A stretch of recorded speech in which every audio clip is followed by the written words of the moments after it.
Well, good morning, friends, and welcome to Church at Home today. This is our first stop in a new series entitled Here I Raise My Ebenezer.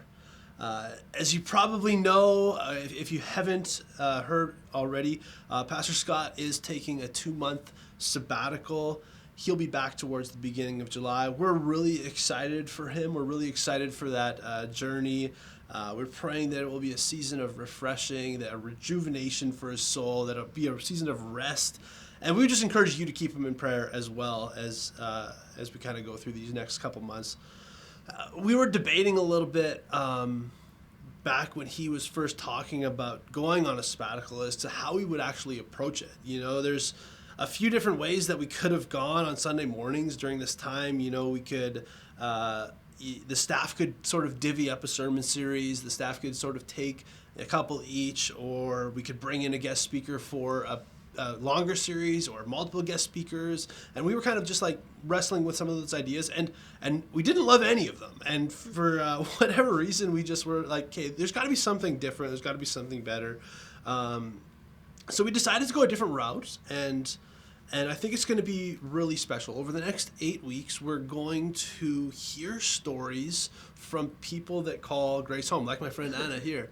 And so we're going to dive into some testimonies, and it's going to be a really powerful time. I'm a firm believer that one of the best ways to get a glimpse of who God is and how he operates is to actually hear who he is to other people and how he has operated in their lives. And so we pray that this is just going to be a series that's encouraging for you to hear stories of how God has been faithful in people's lives and sort of what he's doing around the world and through us. And it's also a really good opportunity just to get to know people in our community better. That's one of the weird things about showing up to church is it's such a surface level connection on church unless you're you know people for a long time. So we're going to dive into some people's stories and their journeys and who they are, and we're excited about that.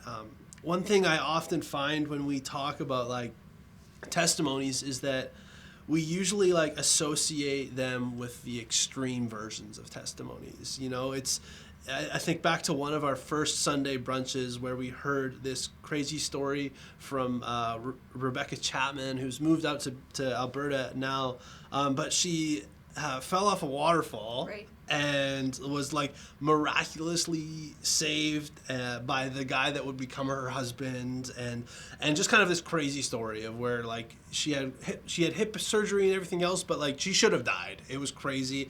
Or you think of the classic story of somebody who is recovered from a life of drug use and is now living in a completely different path, pulled out of some of the darkest places in our world. And these are incredible stories. We don't want to downplay them at all. They are powerful. God does a lot of crazy things, but often I find that we sometimes forget that most of our stories don't have those crazy extremes. You know, we've all got stuff that goes on in our lives. We've all got highs and lows in different seasons. But one thing that we wanted to really highlight throughout this series is just 8 different sort of perspectives and 8 different people. A couple of them are couples, but 8 different interviews that represent who we are as a church. There's a broad diversity of people from Grace that you're going to hear from over the 8 weeks, and not all of them have a crazy fall off a waterfall sort of thing. And I really hope that you can see through that. That God is at work in your life, even if you don't feel like you have the extremes that some of the classic testimony things we hear. So one last thought before we get to hearing from Anna this morning. Pastor Scott sort of set up this sermon a little bit last week with a little bit more of some background as to what was going on in the book of 1 Samuel. If you missed that, I'd recommend checking that out before you, well, you can either check it out after this, but to really understand where we're going with some of the themes, you'll look at these rocks and be like, what are we doing here? and what is an Ebenezer? It's kind of crazy. He dives into that really well.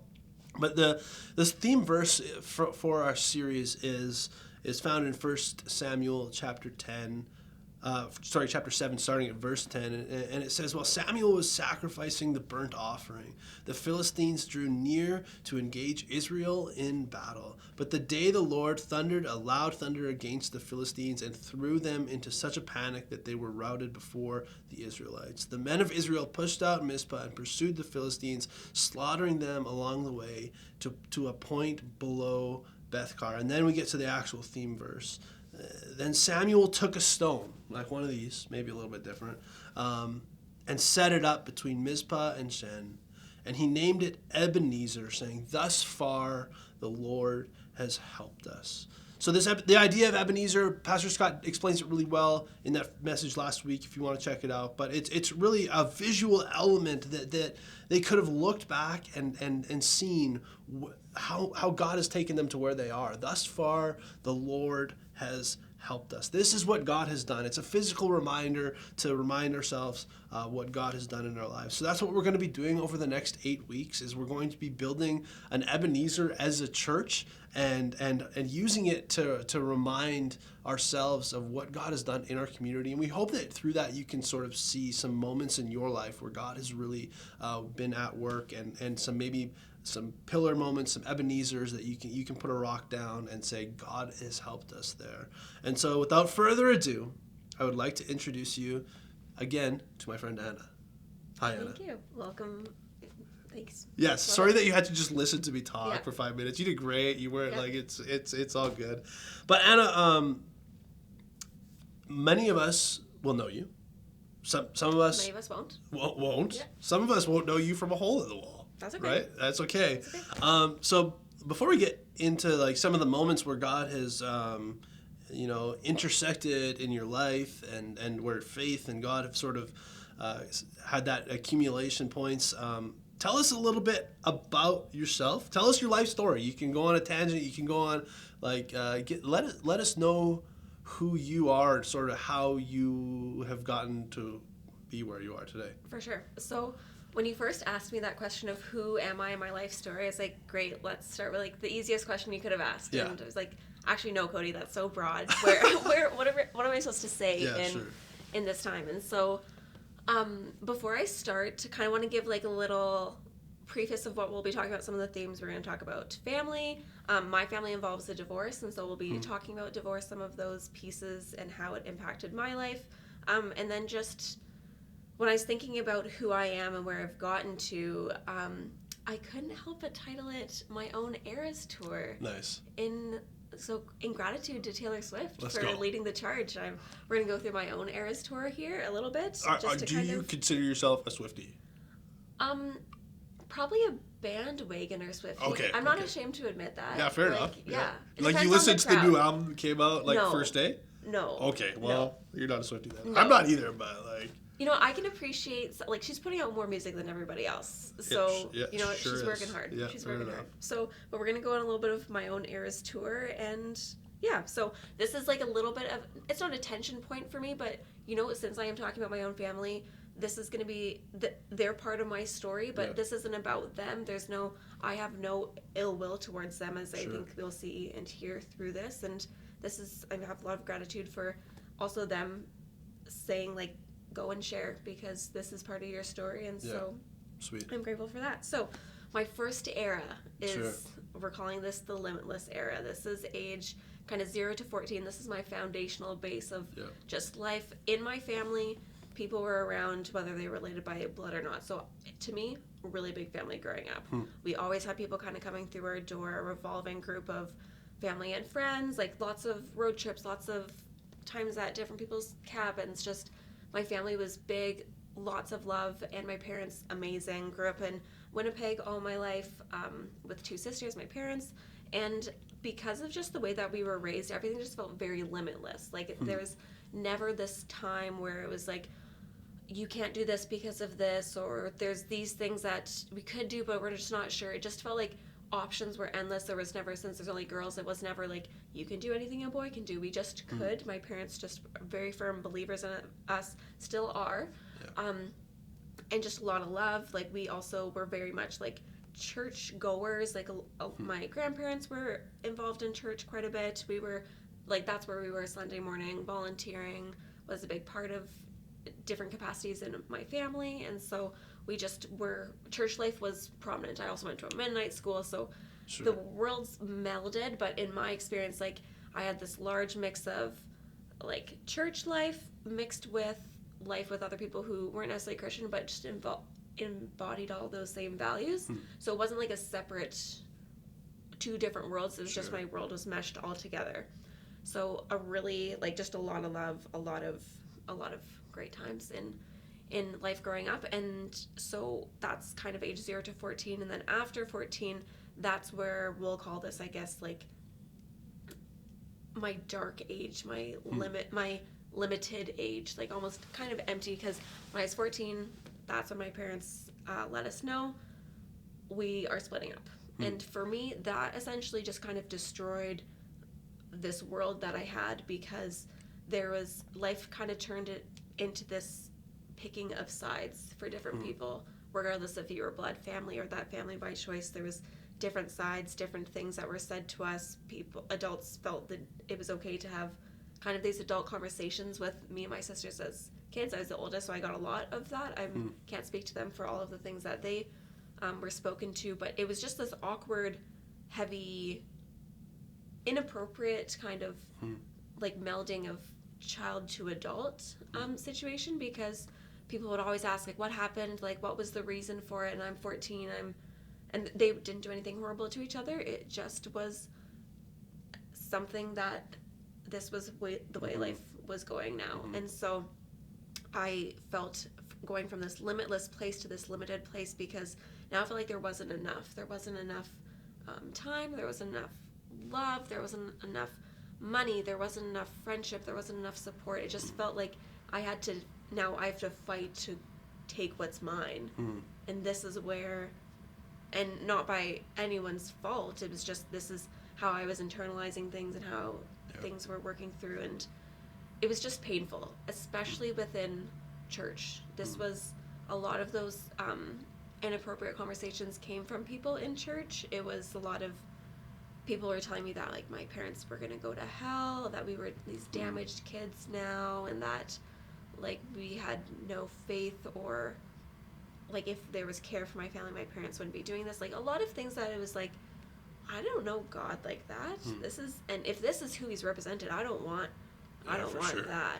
And to say that would be everyone would be way too large of a generalization. So that's not true. And I don't say any of this to make people feel uncomfortable, or but I say it so that I hope as a church that we can stop and say, like, is what I'm saying kind? Is what I'm saying truthful? Yeah. And is it, like, should I say it at all? Yeah. Should I really actually say it at all? Yeah. And so I think that that's part of us just being able to grow, is have those conversations. So I hope it's something that can change and shift.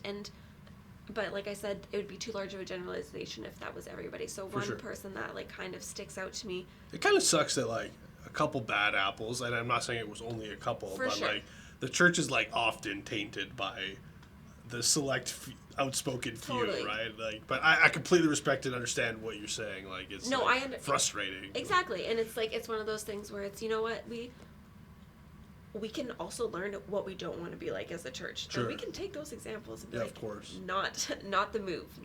And so it just felt like in church for me, like, I couldn't go anymore from this 14 to 18-year-old time. Leaving church was panic attack inducing. It was embarrassing to be at because of what people would say. The only time I really did any church thing, I was a summer camp counselor at a Bible school, a Bible camp over the summertime. But no one knew my parents, and they didn't really know my experiences unless I told them. Sure. So summer, sure, God, you can have it. And then during the school year, no, thank you. Back in the closet. Yeah, bye. And so I also went to a public school at this point. Like, being a Christian was very embarrassing. And I don't have a lot of memories from 14 to 15. There was a lot of things that I suppressed. It was just a lot of pain. And so these things have been becoming unboxed in the last year, which has been a fun journey for me. Fun. But one person who very much kind of stands as, like, a pillar for me that helped carry me through. Her name is Tracy Herms. She's a wonderful woman. She, to me, embodied like the nature of God. Like she is like filled with mercy, filled with grace, and just a tough cookie. Like she just loved really deeply and really hard, and it really helped carry me through kind of this time and through extension of her friendship to my parents, to my mom, and just through the love that she shared to me and my sisters. Her kids were are the same age as me and my sister's son. And so she passed away in 2014, but she would say, and what I'd like to say because she can't, is that if you are an adult or a parent who has ever been divorced, I want you to know that you are loved and known by God, and that is true, and that cannot change. And if you are a child who has a parent who's been divorced and you've experienced that in your life, you are valued and seen by God, and nothing can take that away, even if you haven't felt that. So if no one's told you that, I want people to know that of them. And so then where does that bring me next? So this kind of takes me into this Reconstruction era time of after 18 I was going to graduate, and I knew my cousin had gone to this college called Sun Pacific College in BC. It was a Bible school. BC. Yes, we love it there. It's sunny, it's warm. Lots of people from here have somehow migrated out there. I don't know what, like BC, mountains, I don't know why. I don't know, it's expensive, yeah, but I'll pay some sunshine tax. Yeah, we love it. But I knew he went to this 1-year program, did some traveling. I was like, sure, I want to do that. I applied to this program, didn't really look into what it was. I just knew that I wanted to travel. People don't do that. Maybe it could lead you down a great road. Sure. I don't know. But I think he knew that I didn't really know what this was, because also didn't give me like that much insight. We went for this coffee date to kind of talk about what it was. Vague. Nice. At the most. And so if I did look into it, I would have known that there was like a full course load per semester. Not just vacation? No, not at all. And there would have been, yes, volunteering, but I was only going overseas for a month, not for numerous months and around BC like I thought I would be. So it was like I was living in a delusional world, essentially. Nice. I just went and left, and it was this kind of, at this point, like life with family kind of was still tense. Like I was fighting with my sisters a lot, and I was like, you know what, this is a fresh start for me, I can go. Sure. And I remember the first day in my dorm room, and I'm sitting there and I was like, I've made a huge mistake. Nice. Everyone here is so weird. They are so churchy. It's so Bible-y. It is I can relate. weird. I can relate so hard. Like similar stories. Like parents of divorce. Like didn't know if I wanted to go to Bible college. Ended up going to Bible college and had that exact same thought. Like what a bunch of weirdos. I was like, I probably need to leave. I probably need to leave. Yeah. And I was just in my dorm room. I was like, a big mistake. I didn't even tell people, like, when they asked what I was doing after high school, I was like, going away for a year. I didn't tell them Bible school. I didn't really know. I thought this was just volunteering. I was like, I could do volunteering. So it just threw me for a loop. And so in that, I didn't leave. And this 1-year program was the best thing for me, because it essentially, like, chewed me up and spat me out of all of these things I started to believe about myself, that I was like needed to fight for what I was given. I had turned into this angry, prideful person that it just kind of made me confront over and over again. I was like, do I want to be this way? Because I'm really just taking what's mine and don't really care about anything else with what people had. And so but I knew I never wanted to go into ministry. That wasn't my end goal.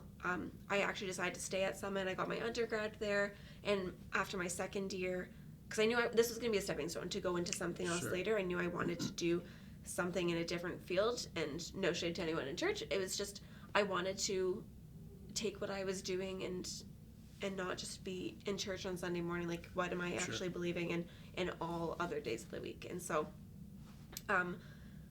after my second year, I knew that I wanted to go into occupational therapy, and you needed an undergrad for that. So I was like, Summit's gonna be my stepping stone. I met amazing people there. They essentially almost brought me back to life in a lot of ways. I was given opportunities for leadership, for like more travel. For that 1-year program, I ended up I was an intern, meaning I was like a program lead. So I got to like work with students and kind of see them from the start point to an end point of development. Like that's what I loved, and like that was like, it just gave me a lot of life. So I wouldn't say like you should go to Bible school for the experience, but I essentially chose to go for the experience, and I loved it. And that was the right choice for me. And so I kind of went into this place now where it's like, I don't have to have everything figured out, but that fear kind of like what if still lingered in the back of my mind. And so then now that what if happened in March 2020. I was 1 month away from graduating, and COVID hits. Oh, I remember March 2020. Home. Weird. Yeah, what happened? Yeah, I don't remember. It was fine.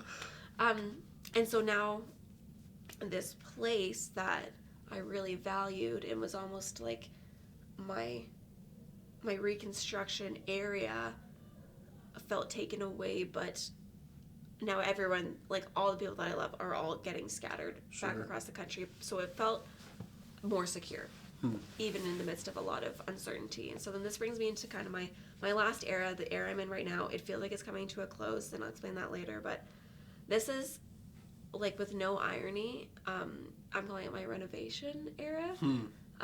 There's a little bit of irony. Yeah. There. Like you're renovating a house right now. Okay. Yeah. Okay. So I was like told Robert that this was my word, and he's like, I love it. Okay. I love it. Nice. Okay, great.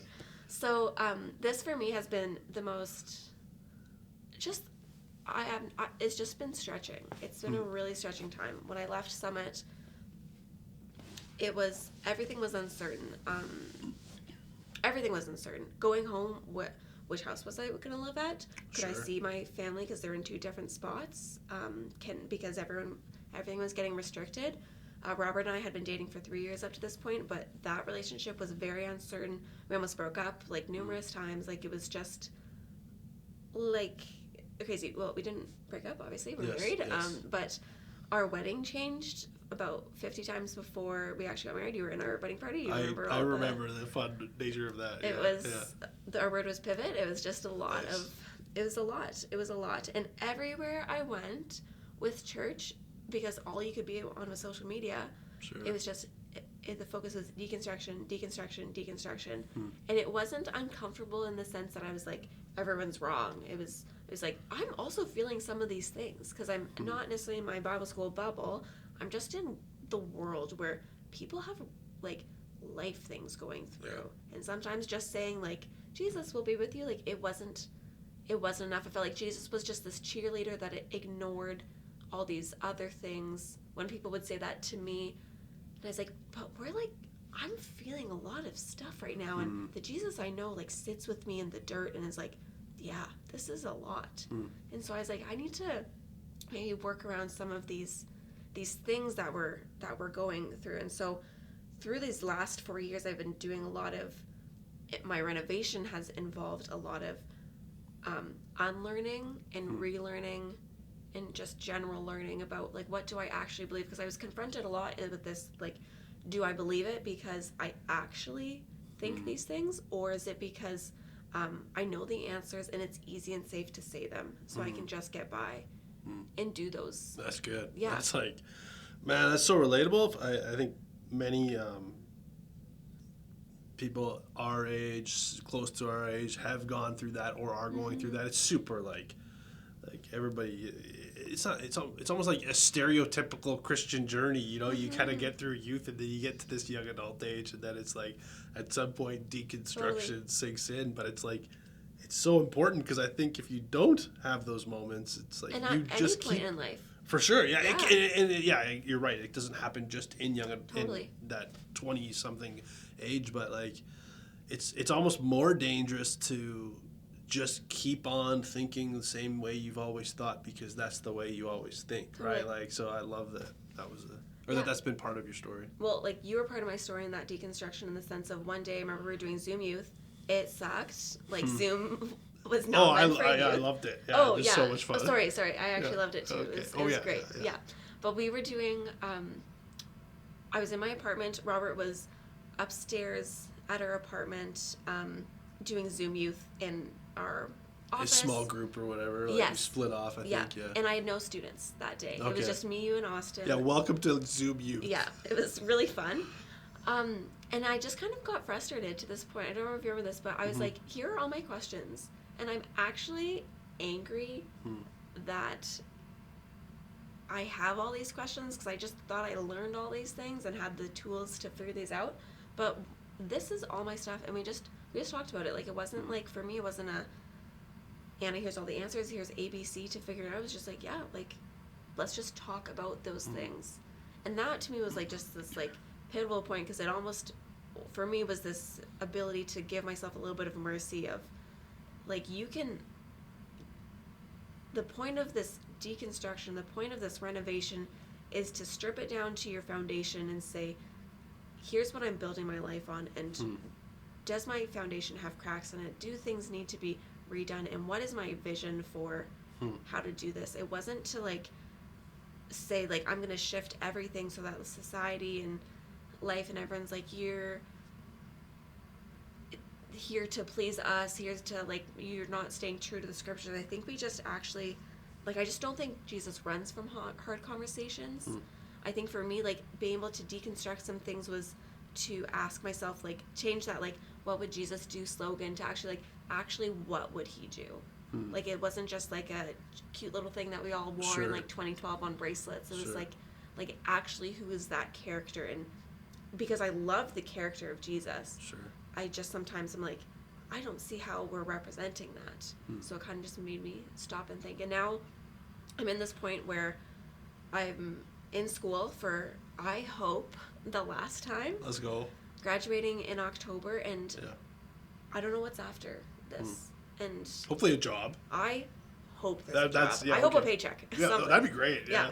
Just something to help with my physical renovation. Exactly. Yep. Yeah. But so now I just feel like over the last 4 years, like, super stretching, very uncomfortable, but learning more so to be okay and uncomfortable. And with this house, with just life in general, my plans have been thrown out the window a million times. And so now how do I just figure out, now that I've got my foundation, I can always build on top of it, and I don't have to rush it. I can just keep on learning. So that's kind of where I'm at. That's right amazing. Thanks for the Eras tour. Thank you. That was great. I will charge you for it this time. Okay. Is there going to be an album that coincides with the... We'll see if I write a book or something, nice. But it's probably not. So, like, looking back on those Eras tours, like, what are, like, some of the moments where you felt like that God sort of intersected with your life in the most clear, like I think of this Ebenezer, you know, like, what are some of the, like, rocks that you would lay that say, you know, thus far God has helped me? Like, what were those like? What were those, what are some of those moments that God really intersected with your life? And maybe just like, you kind of walked through the whole story and maybe hinted at some of them along the way, but maybe there's some different ones, or there's some things that you would look back and like pinpoint clearly, like that's this is where I would lay a rock. For sure. Okay, so like some points, maybe not like a full rock, but like just even like growing up, like sometimes like I feel like God has helped me at arm's length by in ways that like recognizing it now. Like, for example, like with Tracy, like just having someone there, like keeping me there through that point. But one that comes to mind, like specifically at Summit, in the midst of my, oh my gosh, this is weird and a big mistake. Like I mentioned that we were all on teams and did stuff, but in the program you do like a big event where a big game, we go on a treat, everyone figures out who their teams are, you do some like get to know you sort of activities, and essentially that's who you're with, like doing all these different volunteering pieces on top of your classes. So you're with this group and team for a long time. So that also was overwhelming because like surrounded by the weirdos. Yeah, hopefully you like 24/7. Yes, because it's like you're there. Exactly. Yeah. And so, so we were at this retreat. I was just nervous. Like it was like I was like, this is what if I don't like them? Like what if they don't like me? And that was not an option for me to not be liked, because that would have just destroyed me at that point, because just a scared, insecure kid. And so we're walking up, and I don't know what compelled this girl to see this scared, nervous person in the midst of, we're all like 30 plus of us walking towards like this village to this big game to figure out who our team is. And she just kind of looks at me and she grabs my hand and she says, let's go find our teams. And she just offered like this sense of being seen and peace. And I was like, okay, I can do this. And she ended up being on my team. She had no idea. Her name is Jess. She like seriously changed my life in that year. She was an amazing friend. She had to leave halfway through the year for some different personal reasons, but just like that moment of being seen and like it was like God was like you're not gonna be alone here. Like I've got you. It's gonna be okay. And so that I think is the only reason I stayed is because of that moment. Like it just changed my life. I find that it's so funny how like it's almost like cliche in some ways to say a moment changed your life, but like literally, like the whole trajectory of my life changed. If I went home, if you exactly, like, I promise you, I wouldn't have been here. It's crazy to think of those like tiny little moments. Like I can think of them in my life too, where it's like, no, I literally wouldn't be here if this one small thing didn't happen in the particular way that it happened. You know, so I love that. Totally. Well, probably a lot of people don't know this, but after that first year at Summit, I interned here at Grace. There's no way I would have ever chosen to work in a church ever or do any of that stuff if I hadn't been at that year, if I hadn't known, if my cousin's partner hadn't said, hey, like my church has an internship position here. Like if you're interested, I just like this conversation doesn't happen if Jess doesn't take my hand in my moment of fear. It's like, crazy. And so it's just wild. Crazy. And so then like I just think like my Ebenezers have a lot to do with people. Like there's after in 2022, Robert and I got invited to go back with Omega, this program, to be overseers, whereas essentially is like an adult who can come and like be an extra set of eyes and hands, a neutral person who hasn't been there through the whole year but has some experience overseas and with leadership development. And so we go to Europe, and I'm in Budapest in our hostel, and I get a text from my operations manager at my job, and she's like, hi, you're probably asleep, but you need to call me when you have a chance. And I was like, nice. Okay, sure, I'll give you a shout. And she's like, I'm just doing something with my team, like, can I, what's up? She's like, okay, well, so I'm leaving the job, the tech officer's leaving, your job's not really here when you get back. Nice. They weren't going to tell you till you return in 2 weeks. And I'm like, oh, sweet. I'll call you in 5 minutes. Yeah. And so for me, I'm like, okay, like the girl with the backup plan now has no backup plan because I've interviewed for occupational therapy and I don't know if I'm getting in because I just don't know. I'm planning on quitting eventually if I get in. Yeah. But I told myself if I don't get in, I'm never applying again. That's just shot to my ego, I guess. But, nice. But I was like, I don't know what to do. And I was like, I don't really need to know what to do. It'll just get figured out. And I'm like, oh, okay, where did that come from? So I call Robert. I'm like, guess what? I don't have a job. When do we go back home? He's like, sweet, you didn't like it there anyways. I was like, yeah, you're right. And so I just felt peaceful about it. I was like, we're going to be okay.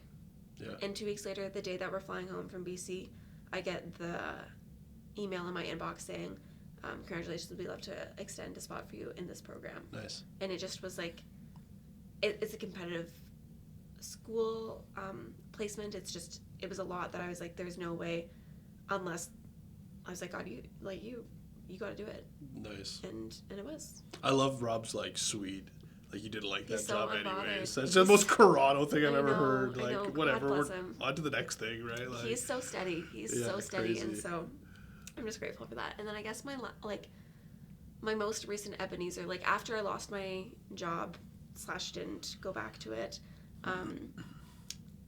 that summer was just tough. Like I had a lot of mental health things going on that I never thought I would. Like it was just a lot. I was like, what is happening in my life? Like, haven't I been through enough? Like, can we move on and be through this? And I just was lonely. Like the only way to describe it was like intense loneliness all the time. It could be surrounded by people, and I was like, it is not. It's just not working. And so the day of the first day of school, I'm sitting in the parkade. I'm at the campus by HSC, so it's just parkades everywhere. Sure. And I'm sitting in my car, and I just say, God, I cannot do this if you don't give me a friend. I cannot do it. Like, you need to bring me someone, because this is just too much otherwise. I was like, okay, time to go inside. And that's where I met my friend Natalie, and she like she's my best friend. She's amazing. She has like helped me through this program. We're like two peas in a pod, and just we like, she's just my like a gift from God to me. And like that moment in that parkade, just feeling so scared and lonely, and like I just put down my rock and said, like, help me go into this next spot. That's crazy. Yeah. Amazing. So like looking back a little bit, 25 plus years, and seeing how God has sort of helped you through the years and prepared you. Sorry, I guess the question I'm asking is how have the ways that God has helped you through the last 25 years sort of prepared you for what's next in your life? Right. Like looking back at these 25 years, how does it set up the next 25? How do you picture that? What do you hope to take into the next 25? What is the like sort of Right. How do these things, these moments that we can look back and say God has helped us here, help set us up for the future? And how does that happen for you in your life? Right. So I think for me, I think about that kid who is also this adult in a lot of ways of like feeling like there's not enough, and now like in this like mindset of like, but there is enough. Like for me, an Ebenezer is a point to say and reflect of, this is what's been done already. Like it's already been figured out. I already have a spot at the table. Like there's always been a spot at the table for me. There's always been those different things that have come up. And like I don't necessarily know if it's like, if my Ebenezers are what I turn to. Sure. Whereas rather it's like those middle pieces in between the Ebenezers. Like for me, I feel like I've gone through a lot of middles, and some of them have been really long and really painful, and sometimes they've been really short and fast and furious and hard to wrap my mind around. But like it's that middle point that I reflect on that caused me to put that stone down. Does that make sense? Yeah. Yeah. And so That's like great. I think about how like it's those spaces in between that sometimes feels like there's not enough, that has led me to the point where I'm like, if the passage says thus far the Lord has helped me, like this is my point where I stop and I reflect, and I kind of do that sitting down in the dirt and do that hard work to reflect and see, like, I can't put down that stone unless I think about what happened before. Sure. Like the Ebenezer for me is all about the in-between and the middle. And it's funny how like the middle is seemingly the majority of life. Yes. Like it's there's definitely highs and lows in life, but these like moments, or most days are just mundane, Totally. like not mundane, not that we want to have that mentality about going into every day, but like, you know what I mean? Like But the it middle has- is everything. Like It has the celebration, it has the Sure. joy, it has the pain, it has the questioning, it has all those different things. And when I was looking at this passage, I was like, okay, but what's the basis around, like, why do we even care about Samuel? Like, what's the point of him? And like, the beginning of this book is all about Hannah, and she's my favorite Nice. character in the Bible. Nice. She has 2 chapters in the whole book, and it's like a lot of chapters in there. Sure. But it's like she's this person that she's an embarrassment to people. She's ridiculed. She's pitied, and she's just like not afraid to be like, God, I'm grieving, and I know you hear me, and I'm going to, like, you're gonna work it out for me. I know you will. Like, she embodies this middle that is really raw, and she's Sure. like, she wants to have a baby and she can't, and she's just has, like, she shows this whole expression of human life and experience, and like God hears her, and she's given her baby, and she's like, and it's given back to you. And that's who Samuel is, and that's like where we get these things happening. And so I just think about like she kind of embodies that middle to me. Like she almost starts that Ebenezer, and then now it's gone to that point. Like she led that charge. So I think about who has led my charge and helped carry me through in those middles, and like God's been there through the entirety of it all. And so I think he also has a sense of humor, and like who do we need in our life? And so I refer to like my dear husband with that. Yes, and because like my most hated and loved line from him is like, have we ever been without? And it's usually come after I've like freaked out and felt and expressed like, I don't know how we're getting to this next spot.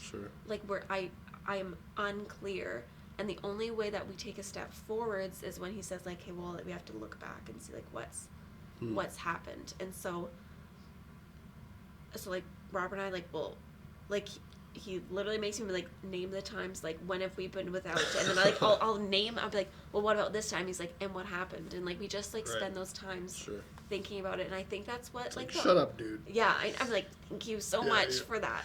But I also like building your Ebenezer, I assume I wasn't there, like takes some time, like you have to do it. So it's like spending that time in reflection to like make your altar and have that spot. So like for me, I can't take a step forwards in confidence unless I know and look back at like the continuation of like promises and fulfillments. And like life has sucked at a lot of points in time. I'm sure a lot of us have felt like things are crummy, but I've had a lot of like, I just don't know how like I can attribute it to anything else, because I'm like, this is already like, I've gone through so many changes, so many seasons, and I've always come out the other side with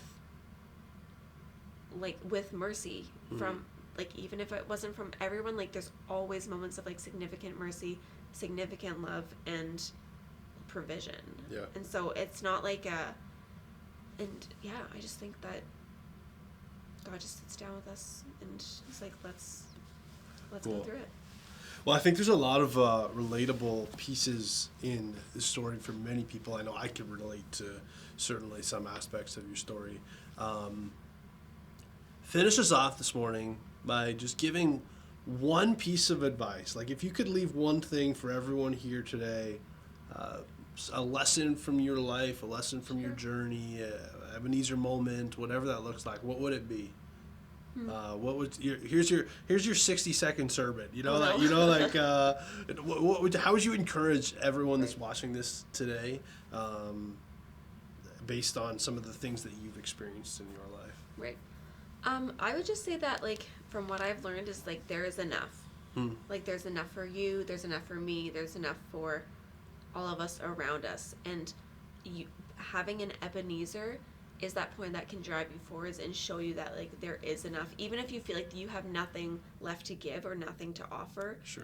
Like there is enough there for you, because it's already been done and it's already happened. And I think when we can have an Ebenezer, then it gives us a pillar to look at those middles, because there's another one coming, and say like there's enough to go through, and that we don't have to have a mindset of scarcity and a mindset of fighting to take what's ours. Like we can actually have a mindset of abundance because there's enough for us. And so there's another change coming, there's another middle coming, but when I can kind of stop and look at my Ebenezers, then that's going to be the thing that takes me through into abundance. Sweet. So that's what. Great. That's what well, thanks for sharing your story with us this morning. Thanks for having me. I hope that people have enjoyed getting a little bit of an insight into who you are and how you got to where you are. It's again, like we sort of said at the start. It's nice to not just like that. Hopefully, as we do this, we'll grow in community as we just learn a little bit more of the depth of people, rather than just the Sunday morning surface. But let me pray, and we'll wrap up this morning. Father, thank you for just moments like these where we can spend a few minutes reflecting on life and talking about our journeys and hearing somebody else's journey and listening to the ways that you have been very real in Anna's life. God, I pray that that we would spend some time thinking back on our lives, our moments, our things that we can look back and know that, yeah, God, you showed up there, and that even when we are in the middle points, even when we walk through these more mundane seasons, if we're walking through a really high or a really low season, God, may we know that, like Anna has sort of said today, that like we've seen you move in the past, God. We've seen how you've brought us to this point. We know that you'll continue to carry us forward.